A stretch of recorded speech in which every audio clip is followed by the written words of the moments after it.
സൂര്യൻ പടിഞ്ഞാറ് ഉദിച്ചാൽ ഇവരിത് ചെയ്യും. മസീഹുദ് ദജ്ജാൽ വന്നു കഴിഞ്ഞാൽ ആളുകൾ വിശ്വസിക്കും. മസീഹുദ് ദജ്ജാൽ എന്ന് പറയുന്ന മനുഷ്യനെ ലോകത്തെ ജൂതന്മാർ, ക്രിസ്ത്യാനികൾ പ്രതീക്ഷിച്ചു കൊണ്ടിരിക്കുന്നുണ്ട്, മുസ്ലിമീങ്ങൾ പ്രതീക്ഷിക്കുന്ന പോലെ. പക്ഷേ നമുക്ക് അഷ്റഫുൽ ഖൽഖ് സ്വല്ലല്ലാഹു അലൈഹി വസല്ലം ദജ്ജാലിനെ കുറിച്ച് വിശദമായി പറഞ്ഞു തന്ന പോലെ ഒരു നബിയും ഒരു സമൂഹത്തിനും പറഞ്ഞു കൊടുത്തിട്ടില്ല. ജൂതന്മാർ ഇന്ന് ഇസ്രായേൽ എന്ന രാജ്യമുണ്ട്. നമ്മൾ പറഞ്ഞു, ഇസ്രായേൽ രാജ്യത്ത് ഏറ്റവും കൂടുതൽ വെച്ച് പിടിപ്പിക്കപ്പെടുന്ന ഒരു വൃക്ഷമുണ്ട്, ഗർഖദ്. ഗർഖദ്, ആ വൃക്ഷത്തിന്റെ പേരെന്നതാ? ഗർഖദ്. ആ വൃക്ഷം നമ്മള് റോഡ് സൈഡിലൊക്കെ ചെടികൾ വെച്ച് പിടിപ്പിക്കൂലേ, പാർക്കിലൊക്കെ, അതുപോലെ ലക്ഷക്കണക്കിന്. ഡോക്ടർ ഉമർ അബ്ദുൽ കാഫി ഒരിക്കൽ പറയുണ്ടായി, എത്രയോ 16 മില്യണോ, ആ ചെറിയ രാജ്യത്തെ 16 മില്യണോളം ഗർഖദ് വൃക്ഷങ്ങൾ അവർ വെച്ച് പിടിപ്പിച്ചു കഴിഞ്ഞു. എന്താ സംഭവം എന്നറിയോ? ലോകത്ത് അവസാന ഒരു യുദ്ധം നടക്കാൻ പോകുന്നുണ്ട്, ഈസാ നബി അലൈഹിസ്സലാമിന്റെ കീഴിൽ മുസ്ലിമീങ്ങളും ജൂതന്മാരും തമ്മിൽ. അതിൽ ബൈത്തുൽ മുഖദ്ദസ് മുസ്ലിമീങ്ങൾക്ക് കിട്ടും. ജൂതന്മാർ അടിയറ പറയും, മുസ്ലിമീങ്ങൾ ജയിക്കും. ആ യുദ്ധം നടക്കുമ്പോ എല്ലാ വൃക്ഷങ്ങളും കല്ലുകളും മുസ്ലിമിന് അനുകൂലമായി സംസാരിക്കുന്ന കല്ല് പറയും, യാ മുസ്ലിം തആൽ, ഇങ്ങോട്ട് വാ മുസ്ലിമേ, എന്റെ പിന്നിൽ ജൂതൻ ഇരിക്കുന്നുണ്ട് എന്ന് വിളിച്ചു പറയും, ഒച്ചു കൊടുക്കും. ഇല്ലൽ ഗർഖദ, ഗർഖദ് എന്ന വൃക്ഷമല്ലാതെ, ഫഇന്നഹാ മിൻ ഷജരിൽ യഹൂദ്, അത് ജൂതന്മാരുടെ മരമാണ്, ആ മരം വിളിച്ചു പറയൂല. ഈ മരം മില്യൺ കണക്കിന് നട്ടുപിടിപ്പിച്ചു കഴിഞ്ഞു. അപ്പൊ നമ്മൾ ഈ പറയുന്ന ഹദീസിനെക്കാളും വലിയ വിശ്വാസം ജൂതന്മാർക്ക്. അവർ ഉറപ്പിച്ചു കഴിഞ്ഞു. അവര് മസീഹുദ് ദജ്ജാലിനെ വിളിക്കുന്ന പേരാണ് ആന്റി ക്രൈസ്റ്റ്, ഈസാ നബിയുടെ എതിരാളി. ഈസാ നബിയുടെ എതിരാളി, ആ വാക്കിന്റെ പേരെന്നതല്ലേ, ആന്റി ക്രൈസ്റ്റ്. ഈസാ നബിയുടെ എതിരാളി ആര് വിളിക്കുന്നു? ജൂതന്മാർ. ക്രിസ്ത്യാനികളും മസീഹുദ് ദജ്ജാലിനെ ഇന്ന് വിളിക്കുന്ന പേരെന്താ? ആന്റി ക്രൈസ്റ്റ് വരാനുണ്ട്. ജൂതന്മാർ പ്രഖ്യാപിച്ചു കഴിഞ്ഞു, ആന്റി ക്രൈസ്റ്റ് വന്നാൽ ഞങ്ങൾ ലോകത്തിന്റെ ഭരണം ഏറ്റെടുക്കും, ഞങ്ങൾ ജയിച്ചടക്കും. ആന്റി ക്രൈസ്റ്റ് വന്നാൽ അല്ലാഹുവിന്റെ റസൂൽ പറയുമായിരുന്നു, മസീഹുദ് ദജ്ജാൽ ഈസാ നബി അലൈഹിസ്സലാമിനെ കണ്ടാൽ യദൂബു കമാ യദൂബുൽ മിൽഹു ഫിൽ മാ, വെള്ളത്തിൽ ഉപ്പ് ഡിസോൾവ് ആകുന്ന പോലെ, ഉപ്പ് ഉരുകിത്തീരുന്ന പോലെ ഈസാ നബിയെ കണ്ടാൽ ഈ മസീഹുദ് ദജ്ജാൽ എന്ന ദുഷ്ടനായ മനുഷ്യൻ ഉരുകിത്തീരുമെന്ന് റസൂലുള്ളാഹി സ്വല്ലല്ലാഹു അലൈഹി വസല്ലം. ഈ മസീഹുദ് ദജ്ജാലിനെ വധിക്കുന്നത് മഹാനായ ഈസാ നബി അലൈഹിസ്സലാമാണ്. ഈസാ നബിയാണ്. യഖ്തുലുഹു ഈസാ ഇബ്നു മറിയം, ഈസാ നബി, മറിയമിന്റെ പുത്രൻ ഈസാ നബി മസീഹുദ് ദജ്ജാലിനെ വധിക്കുക തന്നെ ചെയ്യും. എവിടെ വെച്ച്? ബിബാബ് ലുദ്, ലുദ് എന്ന നഗരത്തിന്റെ വാതിൽക്കൽ വെച്ചിട്ട്. ലുദ് ഇന്നത്തെ ഇസ്രായേലിലെ, പലസ്തീനികൾ എന്ന് പിടിച്ചടക്കിയ ഇന്നത്തെ ഇസ്രായേൽ എന്ന് പറയുന്ന ടെറിറ്ററിയിലെ പ്രധാനപ്പെട്ട നഗരമാണ് ലുദ്. ഇസ്രായേലിന്റെ എയർപോർട്ട് കിടക്കുന്ന ഭാഗം ലുദ്ദാണ്. ആ ലുദ്ദിൽ വെച്ചിട്ട് മസീഹുദ് ദജ്ജാലിനെ ഈസാ നബി പിടികൂടാൻ. പരിശുദ്ധ റസൂലുള്ളാഹി സ്വല്ലല്ലാഹു അലൈഹി വസല്ലം ഈസാ നബി മസീഹുദ് ദജ്ജാലിനെ പിടിക്കുന്ന സ്ഥലം ഇന്ന് ഇസ്രായേലിന്റെ എയർപോർട്ട്. നബി തങ്ങൾ പറഞ്ഞു, അവൻ യാത്ര പുറപ്പെടാൻ നിൽക്കുന്ന നേരത്തായിരിക്കും ഈസാ നബിയെ പിടിക്കാൻ. വല്ല ഫ്ലൈറ്റും കയറി പോകാൻ നിൽക്കായിരിക്കും, എമിഗ്രേഷൻ കഴിഞ്ഞിരിക്കുന്ന നേരത്തായിരിക്കും ഈസാ നബി പിടിച്ച് കൊണ്ടുവരുന്നത്. ഈ രീതിയിൽ ആധുനികന് മനസ്സിലാകത്തക്ക രീതിയിൽ ഹദീസിന്റെ വചനങ്ങൾ ശരിക്ക് പച്ചയിൽ പുലർന്നുകൊണ്ടിരിക്കുന്ന കാലമാണിത്. ആരാണ് മസീഹുദ് ദജ്ജാൽ? അവനിവിടെ ഉണ്ടോ? എന്താണ് അവന് സംഭവിച്ചത്? എന്താ നമുക്ക് കാണാൻ പറ്റാത്തത്? അവൻ ആരെങ്കിലും കണ്ടവരുണ്ടോ? നബി സല്ലല്ലാഹു അലൈഹി വസല്ലം തങ്ങളുടെ കാലം, ആ ഗോത്രത്തിലെ 30ഓളം ആളുകൾ അവർ ഒരു യാത്ര പോവുകയാണ്. ആ യാത്രക്കാരിലുണ്ട് മഹാനായ സുഹാബി തമീമുദ് ദാരി റളിയല്ലാഹു അൻഹു.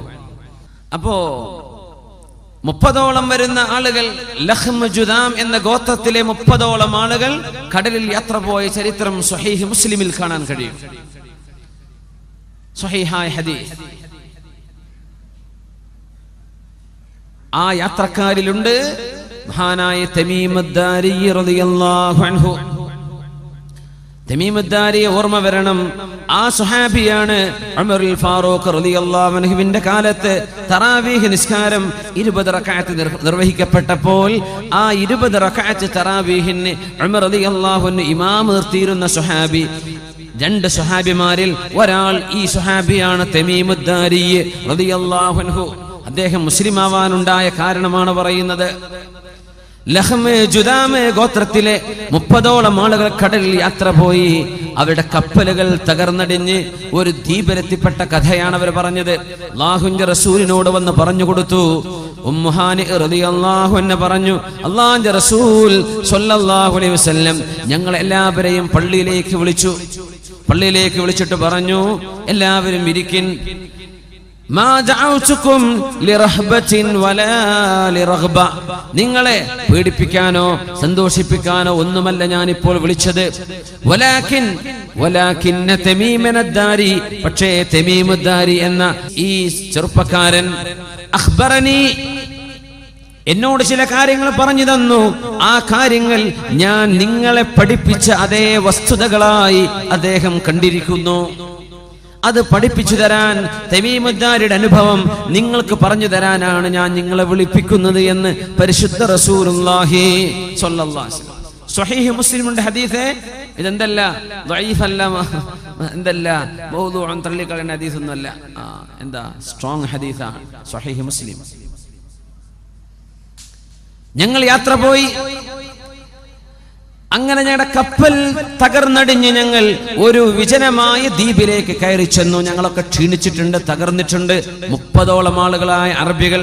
അന്ന് അറബികൾ ഒരുപാട് യാത്ര ചെയ്യുന്ന ആളുകളാ, വോയേജസ്.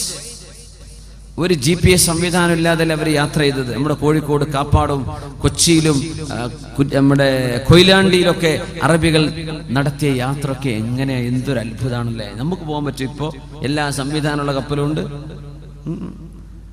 ഒന്നുമില്ല, പായക്കപ്പലിൽ പോരില്ലേ, എവിടെ എത്തുന്ന എന്തറിയും. അങ്ങനെ ധൈര്യം കാണിച്ചൊരു സമൂഹം ഉണ്ടായതുകൊണ്ടാ അവരിലേക്ക് അല്ലാഹുവിന്റെ റസൂലിനെ പറഞ്ഞയച്ചത് സ്വല്ലല്ലാഹു അലൈഹി വസല്ലം. അറബികൾ ചെയ്യുന്ന പോലെ ത്യാഗം ഒരു സമൂഹത്തിനും ചെയ്യാൻ പറ്റൂല എന്ന് അല്ലാഹുക്കറിയാം.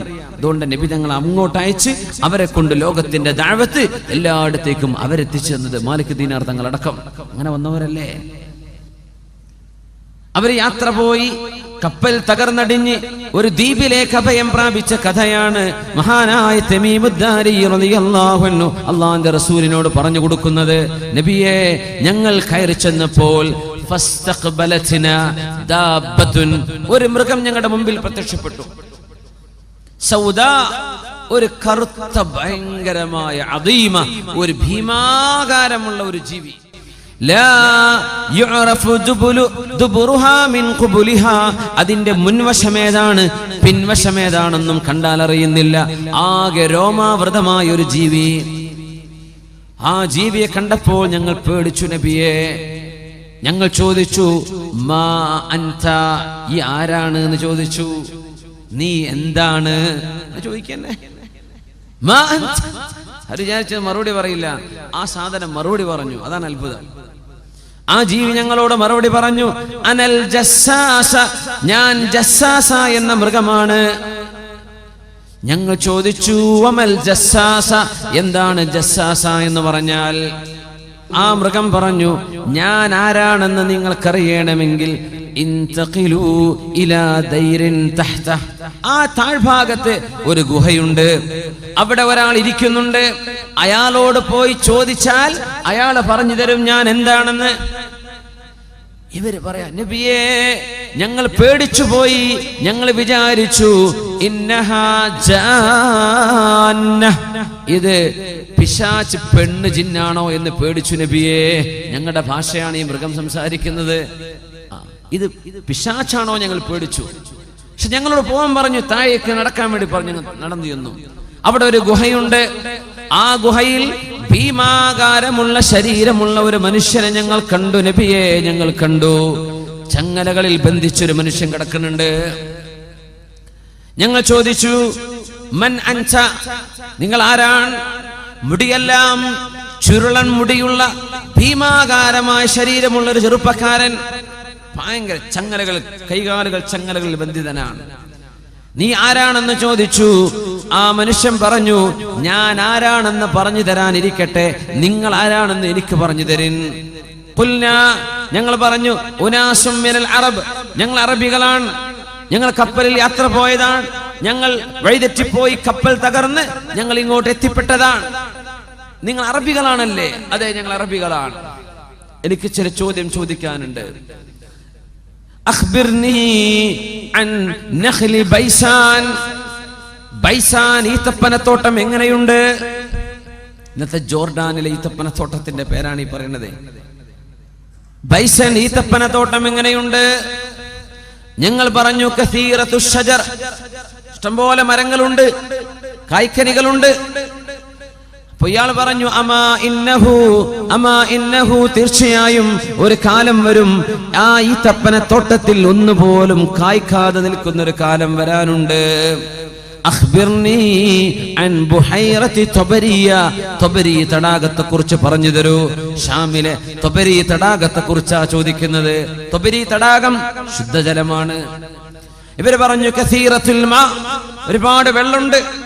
എന്നാൽ നിങ്ങൾക്കറിയണോ, ആ വെള്ളമൊക്കെ വറ്റി വരണ്ടു പോകുന്നൊരു സമയം വരാനുണ്ട്. അടുത്ത ചോദ്യം, അഖ്ബിർനി അൻ ഐനി സുഗർ. സുഗർ എന്ന അരുവിയെ കുറിച്ച് പറഞ്ഞു തരൂ. സുഗർ വെള്ളത്തെക്കുറിച്ച്, വെള്ളച്ചാട്ടത്തെക്കുറിച്ച് അവര് പറഞ്ഞു ഫീഹാ മാ, അതിൽ വെള്ളമുണ്ട്, ആളുകൾ കുടിക്കുന്നുണ്ട്, കുളിക്കുന്നുണ്ട്, കൃഷി നനക്കാൻ ഉപയോഗിക്കുന്നുണ്ട്. എന്നാ കേൾക്കണോ, ആ വെള്ളവും വറ്റിപ്പോകുന്നൊരു സമയം വരാനുണ്ട്. അതൊക്കെ പറഞ്ഞിട്ട് ഈ ആളാരാന്ന് പറഞ്ഞു കൊടുക്കുന്നില്ല. എന്നിട്ട് ചോദിച്ചു അഖ്ബിർനി അൻ നബിയിൽ ഉമ്മിയീൻ. അക്ഷരാഭ്യാസമില്ലാത്ത, എഴുത്തും വായനയും അറിയാത്ത ഒരു സമൂഹത്തിലേക്ക് നിയോഗിക്കപ്പെട്ട അന്ത്യപ്രവാചകനെ കുറിച്ച് എനിക്ക് പറഞ്ഞു തരൂ. അവര് പറഞ്ഞു മുഹമ്മദ് റസൂലുള്ളാഹിയെ കുറിച്ചാണോ നിങ്ങൾ ചോദിക്കുന്നത്? ആ നബി ലോകത്ത് വന്നിട്ടുണ്ട്, മക്കയിൽ നിന്ന് മദീനത്തേക്ക് വന്ന് താമസമാക്കിയിട്ടുണ്ട്. ഇയാൾ ചോദിച്ചു എങ്ങനെയാണ് ജനങ്ങൾ ആ നബിയോട് പെരുമാറുന്നത്? ശത്രുതയിലോ അല്ല അനുനയത്തിലോ? പറഞ്ഞു കുറെ ആളുകൾ ശത്രുതയിലാണ്, കുറെ യുദ്ധമൊക്കെ നടന്നു, കുറെ പ്രശ്നങ്ങളൊക്കെ നടന്നു, കുറെ ആളുകൾ പിൻവച്ചിട്ടുണ്ട്. പക്ഷെ കുറെ ആളുകൾ ഇപ്പോഴും ശത്രുതയിലാണ്. ബദർ ഉഹദൊക്കെ നടക്കുന്ന കാലാണപ്പോ.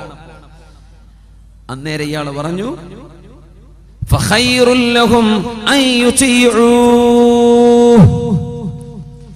ഫഖൈറുൽ ലഹും അൻ യുതീഉ. അവർക്ക് ഏറ്റവും നല്ലത് ആ നബിയെ പിൻപറ്റലാണ്. ആരാ പറഞ്ഞത്? അന മസീഹുദ് ദജ്ജാൽ, ഞാൻ മസീഹുദ് ദജ്ജാലാണ്. ലോകാവസാനം അടുക്കുമ്പോൾ എന്റെ ചങ്ങലകൾ പൊട്ടിക്കപ്പെടുകയും ഞാൻ പുറത്തു വരും, ഞാൻ ലോകത്ത് സഞ്ചരിക്കും. 40 യൗമൻ, 40 ദിവസം. യൗമുൻ കസനത്തിൻ വയൗമുൻ കശഹരിൻ വയൗമുൻ കജുമുഅ. ഒരു ദിവസം ഒരു വർഷത്തിന്റെ ദൈർഘ്യമുള്ള ദിവസം വരും 40-ൽ.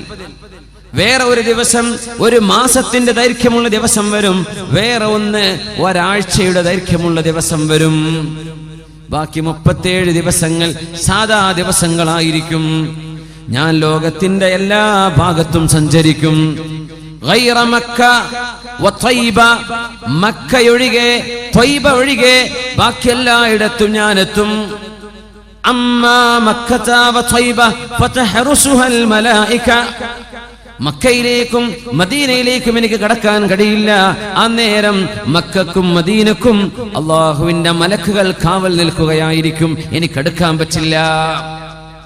ഇവിടെ എത്തിയപ്പോൾ റസൂലുള്ളാഹി സ്വല്ലല്ലാഹു അലൈഹി വസല്ലം അവിടുത്തെ കയ്യിൽ ഊന്നുവടിയുണ്ട്. ആ വടി മിമ്പറിൽ കുത്തിക്കൊണ്ട് പറഞ്ഞു ഹാദിഹി ത്വയ്ബതു, ഹാദിഹി ത്വയ്ബതു, ഹാദിഹി ത്വയ്ബ. ഇതാണ് ആ ത്വയ്ബ എന്ന മദീന. എന്റെ മദീനയുടെ പേരാണ് ത്വയ്ബ, എന്റെ മദീനയാണ് അവൻ ത്വയ്ബ എന്ന് പറഞ്ഞത്. ഇതാണ് ത്വയ്ബ, ഇതാണ് ത്വയ്ബ, ഇതാണ് ത്വയ്ബ എന്ന് റസൂലുള്ളാഹി സ്വല്ലല്ലാഹു അലൈഹി വസല്ലം ക്രിസ്ത്യാനികളായ 30ഓളം ആളുകളോടാണ് അവർക്കൊക്കെ ആ നബിയെ പിൻപറ്റലാണ് നല്ലത്. ഈ വാക്കുകൊണ്ട് തിരിച്ചു വന്നപ്പോൾ എനിക്ക് മുസ്ലിമാവണം നബിയെ, എനിക്ക് കലിമ ചൊല്ലിത്തരൂ നബിയെ, എനിക്ക് ഷഹാദത്ത് പറഞ്ഞു തരൂ നബിയെ എന്ന് പറഞ്ഞ് കലിമ ചൊല്ലി ഷഹാദത്ത് ചൊല്ലിയ സ്വഹാബിയാണ് തമീമുദ്ദാരി റളിയല്ലാഹു അൻഹു.